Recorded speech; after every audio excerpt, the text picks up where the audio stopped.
This ABC 15 Flash Briefing is sponsored by Sanderson Ford. Straight up. Hello, I'm Danielle Lerner with your top stories from ABC 15 Arizona. Developing today, we are learning 5 people are expected to be okay after a deadly crash on US 93 southbound near the I-40 near Wickenburg. 2 people killed in this incident.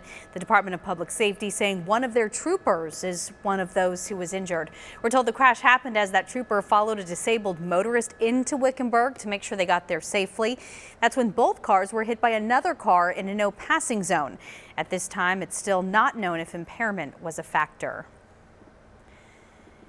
And tonight, a community coming together for a candlelight vigil honoring Chandler police officer Christopher Farrar, who was killed Thursday night while on duty. Another Valley police officer, Rico Aranda, still listed in critical condition after both officers were hit by a driver in a stolen car. That driver, now identified as 25-year-old Jonathan Outland. We've learned he does have a criminal history and is currently facing charges of murder, aggravated assault, and auto theft. This scene spanning the East Valley Thursday night from Pinal County to Gilbert. It all started with a pursuit with shots fired toward a Pinal County deputy who was trying to pull that driver over. Well, that pursuit then went through the Chandler airport, the driver busting through the fence and onto the runway. The driver then got onto the 202 freeway going the wrong way before getting off and crashing near the Val Vista Drive eastbound ramp. Police say the driver then ran to the Santan Ford dealership lot and stole a vehicle from inside as law enforcement surrounded the building. The driver then took off in that car, hitting Chandler officer Christopher Farrar and Gilbert officer Rico Aranda along with an employee while trying to escape. Law enforcement then opening fire. The driver, Jonathan Outland, was injured in the chaos.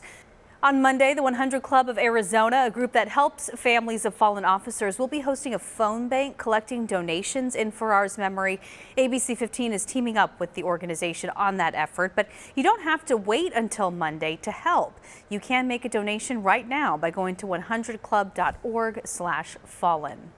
We're following big news for you from the southern border. The Pentagon announcing it will cancel all construction on parts of the border wall that were paid for using redirected military funds.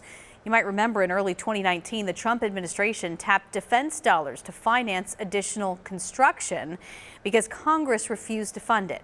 Well, now the Biden administration is taking steps to reverse that decision and redirect what's left of the funds back into Pentagon projects.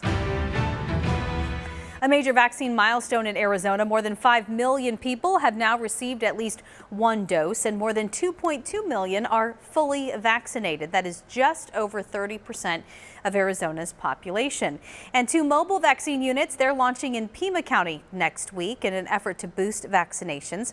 The county partnering with FEMA to reach those underserved communities. We're told those mobile units will be open from 10 to 8 for walk-up appointments. Early in the week, those units will be at the Pima Community Desert Vista Campus and West Campus before moving to other county locations. Meantime, the mass vaccination site at the University of Arizona campus will scale back its hours before closing for good in June. With demand steadily decreasing across Arizona, state-run sites will continue to limit their operating hours. Now, appointments are no longer required, but they are still recommended. For ways to book your shot, just head to abc15.com/vaccine. Today is Wildfire Community Preparedness Day. Firefighters asking communities in fire-prone areas to use this weekend to get their properties ready for fire season. So things like cleaning your roof, gutters, and decks of leaves or other flammables. Move wood piles 30 feet from your home. Remove dead plants and shrubs, and clear flammable mulch near your house. You can also sign up for emergency notifications and make an emergency plan with your family. Tracking your most accurate forecast, I'm meteorologist Jorge Torres. Get ready for a breezy to windy end for your weekend across much of Arizona, especially in southeastern parts. Here's a look at futurecast throughout your Sunday.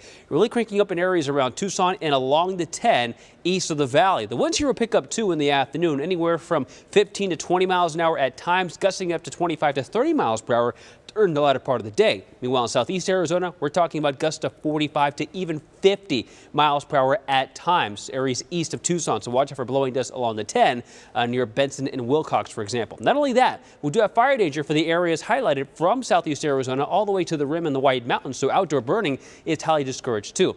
It will be a little cooler tomorrow with highs generally in the 60s in Flagstaff, 70s and 80s elsewhere across central and northern parts of the state, and the 90s to the south and west. Here's that 7-day forecast. Temperatures in the 90s still through at least much of next week, but we are expecting our first 100-degree day of the year by next Thursday. For the latest headlines, weather, and traffic, head to ABC15.com or download our free ABC15 mobile app.